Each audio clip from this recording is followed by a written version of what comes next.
kifo ndio adui mkubwa sana ambaye huwa anakuja umeona ili aweze kuua. Alijaribu kunionyesha kuhusu kamba za mauti zinazoweza kumfuatilia mtu na jinsi ambavyo mauti inapotokea kwa mtu katika ulimwengu wa roho, jinsi ambavyo unaambatana na kuua baadhi ya vitu vya watu walioko hai. Bwana, mimi nitafuta kitambi, yani kasema kitambi kimeingia mfukoni au sema naenda bwana garabi kitambi flat. Nimepanda nacho kitambi wewe. Sababu inakaa tumbo sijaingiza ndani, ila hatari kabisa.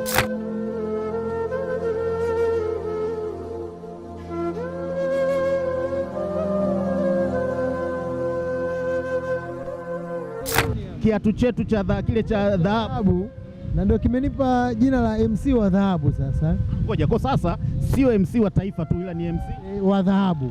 Hiyo MC wa taifa ni watu, kwa sababu sasa nimeona taifa tushalimaliza lote. Nimekuwa MC wilaya zote, nimekuwa MC mikoa yote. Kwa hivyo nafikiri sasa hivi ni wakati mzuri wa kupaa sasa kwenda kuwa MC kwenye harusi za Mombasa, za Burundi, umeona, za Ghana na sehemu nyingine. Kwa hiyo MC wa kimataifa na pia tunakuwa na msimu sasa kama Clouds. Wanapokuwa na msimu sasa, mimi sasa hivi ni msimu wa dhahabu, unaitwa Golden Era, umeona. Kwa hiyo nimekaa na moja kati ya watu sasa hivi ambao tunashirikiana nao vizuri kwa ukubwa na ukaribu ni pamoja na MC Garabi. Kwa MC Garabi akasema, bwana, kwa hili lilotokea wewe ni MC wa taifa, lakini kwa hili wewe ni MC wa dhahabu ndani ya msimu wa dhahabu. Kwa Golden Era, Golden MC Pilipili. Hongera sana bwana, nashukuru sana. Kati ya vitu ambavyo najua utakuwa unaviwaza sana ni namna ambavyo MC Pilipili umeenda kama bai, yani umepanda umeshuka, umepanda umeshuka.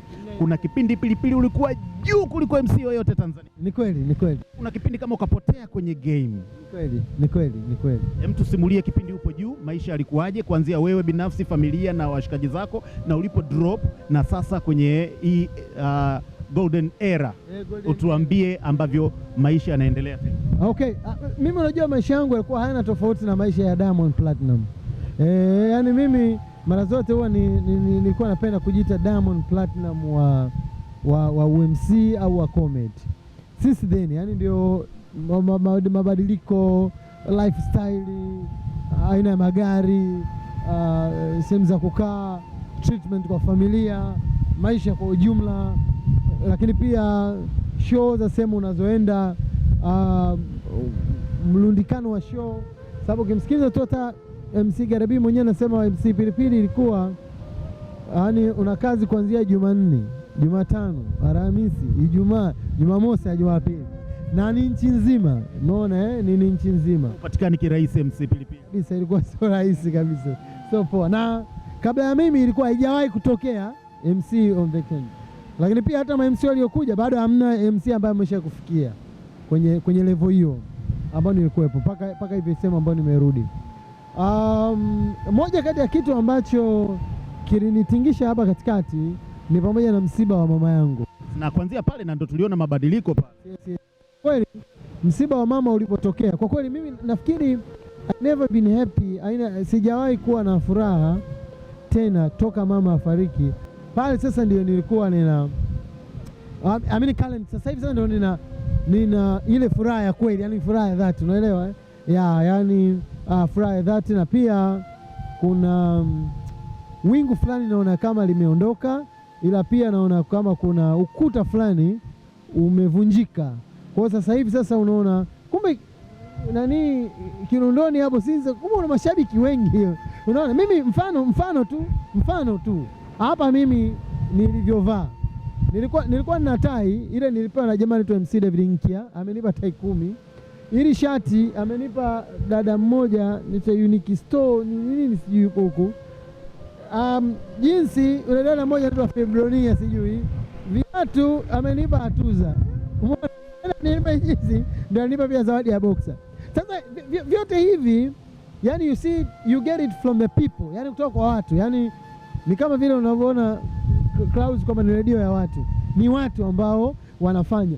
Nimeitwa kwenda kuchukua suti zaidi ya 5 kwa Garabi. Nimeitwa kwenda kuchukua suti na viatu Kigamboni. Nimeitwa kwenda kuchukua pea za viatu kwa dada moja anaitwa Hafsa, yupo Mwenge.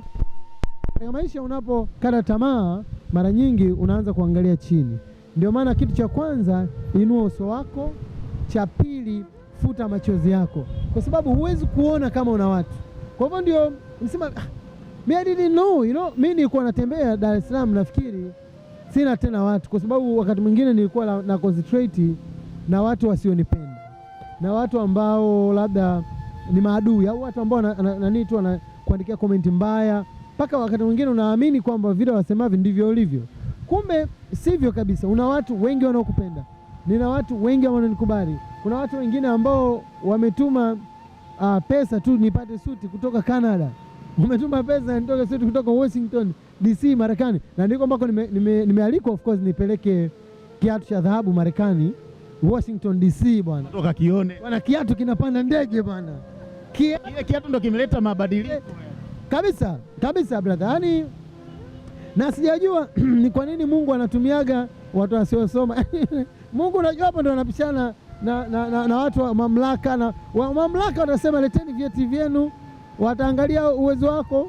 Mungu yeye, kwa sababu mtu anazaliwa na wito fulani, huwa anachagua vitu dhaifu, ili umpe yeye nafasi ya uungu wake. Na ndio maana ukisoma vizuri sana utoboi, kwa sababu sasa wewe utashukuru shule, utaacha Mungu aliyekusaidia. Naamini shule ndo kila kitu kabisa. Lakini angalia watu wa sokoni, watu wa wapi, watu ambao wanani kawaida wanapasua. Na ndio maana utaona kwa alipotaka kuwatoa wana wa Israeli alitumia fimbo tu. Umeona Musa ana nini mkononi? Na fimbo, angusha. Akatumia ile fimbo, ndio ambayo ilinyoshwa kwenye bahari ikakatika, ndio ambayo alienda kuipiga pia katika Toma. Daudi alienda na mawe 5, sio bunduki, sio sime, sio mshale, mawe 5, mawe madogo. Umeona madogo, ili ujue kwamba Mungu ndiye mkubwa. Sasa Mungu ametumia mimi, hata nilipo kwa Dodoma katika kipindi ambacho na struggle napita hiyo. Ulikimbia mji kabisa, uliondoka mjini? Ondoka kabisa. Unaona kabisa hapa haeleweki. Kabisa, niliondoka kabisa. Na mimi nilivyoondoka, huwa inatokea kwa vijana wengi. Ndio maana nachotaka kuhakikishia vijana walioko juu sasa hivi, au wanaofanya chochote jambo fulani unalifanya, kupita katika ups and downs ni sehemu ya maisha, ni kila mtu anapitia hapo. Ndio maana ukiwa juu utasikia upepo, utaona raha, utajisikia vizuri. Ukiwa chini utakuwa peke yako, watu hawatakuwepo. Umeona? Sasa ukiwa chini, watu wengi, yeye yuko chini anang'ang'aniza aishi kama yuko juu. Na ndio maana utaona mtu yote ambaye anasumuku, mtu yote ambaye atajichoma, utamwambia tisa, mwanangu niko juu, naelea. Sasa juu sio lazima ujipeleke juu, ni maisha yatakupeleka. Kila mtu anaenda katika wakati mgumu. Sio dhambi kuwa katika wakati mgumu, sio jambo baya kuwa katika wakati mgumu. Ishi maisha haya wakati huo mgumu, sio laana maisha hayo. Kulala chini sio laana, kutumia bodaboda kwa usafiri sio laana, kula kwa mama ntilie sio laana. Kuna watu ambao hayo ni maisha yao ya raha. Unaona? Kwa hivyo Mungu huwa ana nafasi yake, anakuinua tu. Dunia bado ipo, bado una nafasi. Kama hujapoteza maisha yako, kesho yako nzuri bado ipo. Ukimwangalia Isa bin Maryam, tumeona yeye mwenyewe pamoja na kuwa mtoto wa Mungu, pamoja na kuwa anaweza kufanya miujiza na kufanya nini, lakini Biblia inamtaja kuna kipindi alienda bustani Getsemane, akaa juu akiwa analia, anaomba kikombe kimuepuke. Ukiwa katika hiyo hali, you feel alone, utaona uko peke yako. Ila ni wewe ndio utaona uko peke yako. Kuna watu wengi sana wanakupenda, ambao wanakuangalia, ambao wapo, na wengi ambao wanakuombea. Umeona? Ukimwangalia Daudi katika Zaburi ya 23 anasema, nijapopita katika bonde la uvuli wa mauti. Sasa si kwamba anaachana na Mungu ndio anaanza kupita kwenye bonde la uvuli. Unapita. Kwa hivyo ukiona unapita kwenye ugumu, hujalaaniwa, hujapokonywa nyota, hujaonekana kwamba wewe ufanye, wala sio kwamba umefanya kosa kubwa sana. Ni sehemu ya maisha. Yaani ni kama unavokata kona au unavoenda Mbagala ukaamua kupita barabara fulani, umeona ukiwa kwenye barabara unapita, sio kwamba sasa mbona hapa pana baridi nimekosa ni, hujakosa kitu, ila you are still on the way kwenda katika sehemu kubwa. Kama bado upo hai, unaamka ukiwa mzima, kuna sehemu nzuri, ila unarudi, kwa sababu maisha ni mahesabu, unajipanga tena, unaangalia. Lakini ukijaribu kwa nguvu zako ni ngumu sana kutoboa, na ndio maana Mungu amekuja kunirudisha. Kwanza ametumia vitu ambavyo sio njia yangu, na ndio maana katika Biblia kuna sehemu moja anasema njia za Bwana hazichunguziki. Sababu zinazochunguzika za kwangu mimi, nilikuwa nimepanga nimuombe Baba Levo, nilikuwa nimepanga nimuombe Mwijaku. Bwana bro, hebu urije mjini, tunafanya nimepotea, nije nikae pale na Seba Maganga, mzee wetu wa ithibati, niongee naye Kiswahili. Mzee, tunafanyeje? Unajua Seba na Nchakali ndio walioniweka mjini, ndio walioniingiza. Jamani, tunafanyeje? Tunaanzia wapi na nini? Kijana wenu sipo mjini kama zamani. Tunafanyeje? Lakini Mungu huwa ana njia zake, na Mungu huwa ana sehemu zake. Akaleta kiatu ambazo usitegemei. Mimi unajua kiatu kile, watu wengi unajua wanafikia hapa nimekitoa kwenye nisema. Mimi kile kiatu nimenunua kama viatu vya Sinza. Sinza labda au Mwenge pale. Unajua kuna viatu viko vinapigwa na taya pale. Vimependeza, viko vizuri. Unaweza ukanunua pale, unakuta asubuhi unakuta kimoja cha kike, kimoja cha kiume. Au viatu vya kumulikwa vinang'aa. Unanunua pale unakuta kimoja namba 48, kimoja 32. Uone hatari. Sasa nilikuta vimelala. Mimi nimepiga sherehe tarehe 4 Dodoma. Nimemaliza nikaondoka usiku. Nikaenda nikafika Geita nikalala. Usiku wake 1:30 niko njiani, nimepita soko la dhahabu. Naona jamaa kapanga viatu. Ona vile vinang'aa. Niko na hivi kama venyewe. Nikamwambia master, bwana shilingi ngapi? Bwana hivyo viatu 50,000. Akanikata sasa 50. Viatu sinavyo. Bwana acha navyo.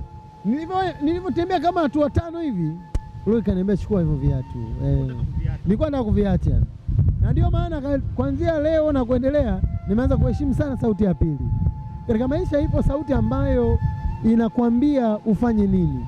Lakini watu wengi wanadharau ile sauti na wanasikiliza watu wengine. Ngoja nimpigie fulani aniambie. Wewe ni mtu, unawaza, unafikiria, na Mungu amekupa roho ambayo hiyo ndiyo ya kwanza inayokutaka ufanye nini. Rafiki yako, jirani yako na mtu mwingine wa pembeni anakushauri kitu ambacho yeye ndio anafaidika nacho. Wewe utamwambia bwana nataka nipige hatua hii, atakwambia usipige kwa sababu ukipiga utamwacha. Pilipili, tumezungumza mengi sana. Tuanzie cha kwanza. Unaamini ulirogwa ndio maana ulipotea kwenye game? Hapana. Hapana. Hamna mtu ambaye anaweza kuniroga, hamna mtu ambaye anaweza kunichukulia nyota au kufanya chochote, kwa sababu mimi ni kwenye kazi yenu kuna uchawi kidogo. Uchawi wanalalamika sana kabisa, na kuna muda tulikuwa tunapewa ile maelekezo kama bwana usiwape mkono, umeona mtu anaweza kushika akaondoka nayo, umeona, au bwana mwanangu atakuwa huyu. No, mimi naamini ya kwamba hiyo riziki mafungu 7, naamini hivyo. Naamini kwamba Mungu huwa anampa mtu kwa muda wake. Alafu sisi ndo tuna muda kwamba niko kijana sasa ninazeeka, lakini Mungu kishakuwa duniani, ujue wewe siku yako kufanikiwa ipo. Alafu pia Mungu sio mwanadamu. Mwanadamu anaweza asikupe nafasi nyingine, lakini Mungu ana nafasi. Na huwa anatoa, anakupa unapokuwa chini, unajifunza baadhi ya vitu fulani, alafu baadaye unaweza ukatoka ukaenda vizuri. Hapo unaamini kwamba kushuka pale nyuma tulivyoshuka, kwa sababu sasa ndo tumeanza ina golden era, tunaenda na tutafika mbali sana, naamini hivyo. Kuyumba kidogo kimaisha ndo kulifanya na familia yako kuyumba kwa maana ya ndoa yako? Amna, ndoa iko poa. Ndoa iko poa na maisha haya kuyumba kiivo, lakini mimi ilichotokea ni kwamba sio kupaka mazizi depression, lakini yani baada ya kumpoteza mama nilipoteza tumaini, kwa sababu mama yangu mimi alikuwa ni maisha kabisa, yani ni maisha yangu. So baada ya kuona yani kama hayupo, yani unaona kama maisha yamefikia mwisho, unajua, ambayo ile hali sasa inakupelekea kwenye jinsi unavyojipresent, au jinsi ya ufanyaji kazi wako, au jinsi unavyojitokeza kuonekana kama bwana kama hauko sawa, umeona yes. Lakini kitu kizuri, nilipata nafasi ya kuzungumza na watu akiwemo kama Chris Mauki, akiwemo Joel na Nauka, akiwemo mtumishi wa Mungu anaitwa Kuhani Musa, na of course Kuhani Musa ndio siku ile kwa Garabi mlikuwa naye pale. Nilikuwa naye. Kuhani Musa alijaribu kunionyesha kuhusu kamba za mauti zinazoweza kumfuatilia mtu, na jinsi ambavyo mauti inapotokea kwa mtu katika ulimwengu wa roho, jinsi ambavyo unaambatana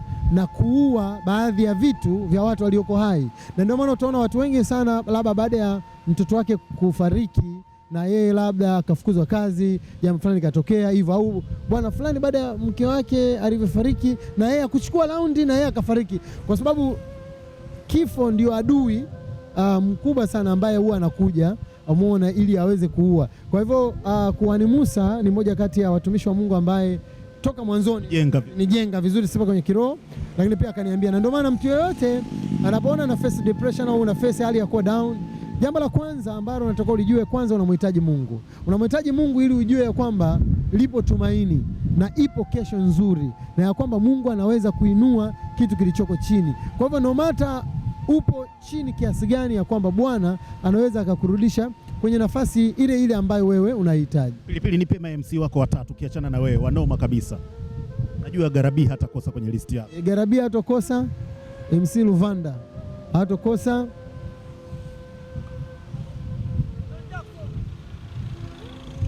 MC Motomoto. Motomoto kwa kizazi chetu. Ingekuwa ndo unafunga ndoa leo, ina maana katika hao kuna mmoja ambaye ungetaka akushereheshe sherehe yako? Ndoa sasa nimeshafunga. Ingekuwa ndo tunafunga leo. Kabisa. Hata wote walikuwepo siku ya ndoa, na lakini aliendesha huyo MC Luvanda. Ila hao ndio ambao yani I see them uko na nini nzuri. Kuna hao wengine kama kina Kisoli, kina MC Kisoli, kina MC Munga, kina MC Peti, na vijana wengine wengi ambao wanakuja sasa hivi, MC Pongwe na wengine ambao wanajitahidi. Tumeenda juu tukashuka, tukawa katikati tukashuka chini, tunapanda juu. Kibinadamu ni kawaida. Okay. Yule ambaye hajaingia kwenye ndoa unamwambia nini? Namshauri aingie kwenye ndoa, kwa sababu ndoa iko fresh. Yaani Biblia inasema ya kwamba apataye mke anapata kitu chema, naye anajipatia kibali machoni pa Bwana. Lakini sehemu nyingine inasema ya kwamba mwanamke, Mungu ameumba jambo jipya ya kwamba mwanamke atamlinda mwanaume. Kwa hivyo mwanamke anaweza akawa ndio anayemchanganya sana mwanaume, lakini mwanaume bado hataweza kwenda kutafuta mbwa, ataenda kutafuta mwanamke tena. Unaona? Kwa hivyo mwanamke ni kiumbe kikubwa, kiumbe muhimu sana. Na pia usijitengenezee yani hali ya ndoa yako au ya maisha yako kwa kuangalia ilivyotokea kwa mtu mwingine, kwa sababu duniani kila mtu ni kitabu kipya ambacho kinafunguka peke yake. Kwa hivyo unaweza ikawa wewe kwenye kitabu chako ni furaha after furaha, furaha after furaha, party after party after party after party. Kama hujajaribu useme mimi siwezi kuingia kwa sababu fulani nimeona wanagombana. Hapana, mimi mwenyewe ningesikiliza watu. Leo hii mtu asingekaa hapa kunisikiliza, kwa sababu watu 10 waliniambia nikija Dar es Salaam sitofanikiwa, sitoweza kuchekesha. Walinitolea mfano ya watu waliokuja Dar es Salaam kuanza vitu na wakashindwa.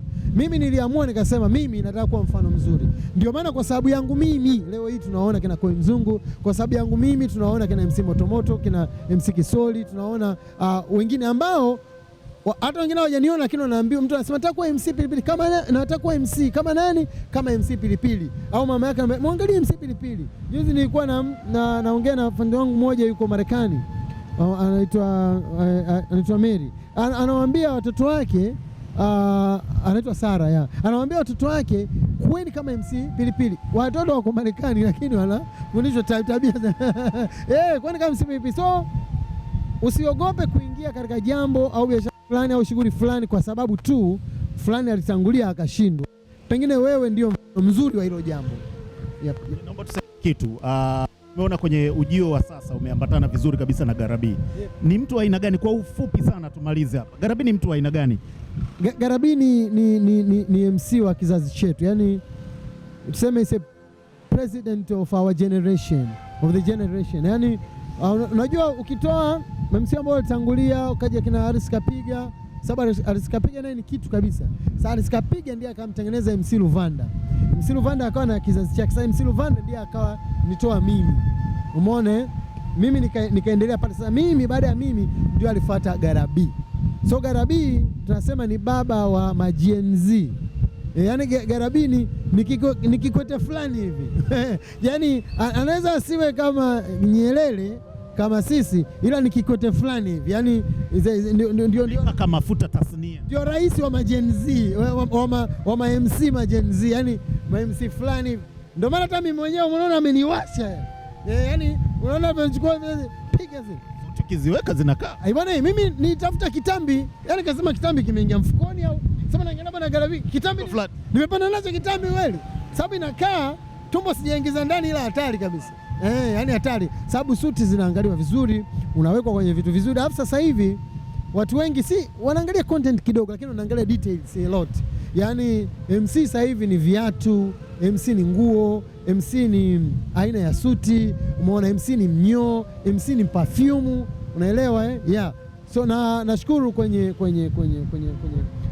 nafasi ambayo tumeingia, ametumia nafasi nzuri, ametumia moyo wake mkubwa, na mimi nasema ya kwamba Garabi mimi nilivyoamua kwamba baraka za Mungu katika maombi ambayo mimi ninapiga magoti pale kwa Kuhani Musa, ninaomba baraka na mafanikio zaidi kwake na kibali, lakini pia baraka na mafanikio zaidi kwa watoto wake wa kiume.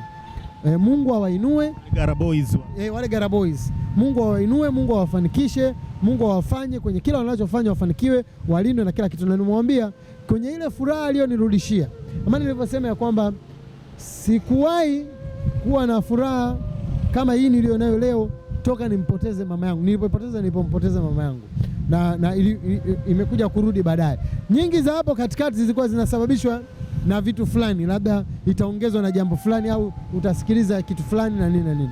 Yes. Malize, unajutia kuwa star kwenye maisha yako? No, mimi sasa ustani maisha yangu. Kibaya zaidi nikikataa kuwa star ndo nakuwa star.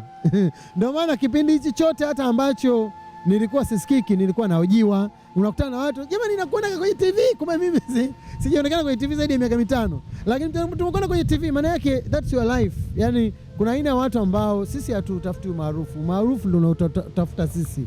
Yani mimi ustar ndio unaonitafuta mimi. Mimi naishi maisha yangu ya kawaida. Nakula kwa mama ntilie, napanda bodaboda, ninaingiliwa tu privacy zangu, usipande, usifanye nini. Tena kama Garabiza hivi ananiingilia hadi jinsi ya kuposti. Hii sio. Kuposti video 15 kwamba watu wa sasa hivi video moja tu. Hizo wewe sio mpiga picha. Kwa hiyo unaona bwana sawa kweli.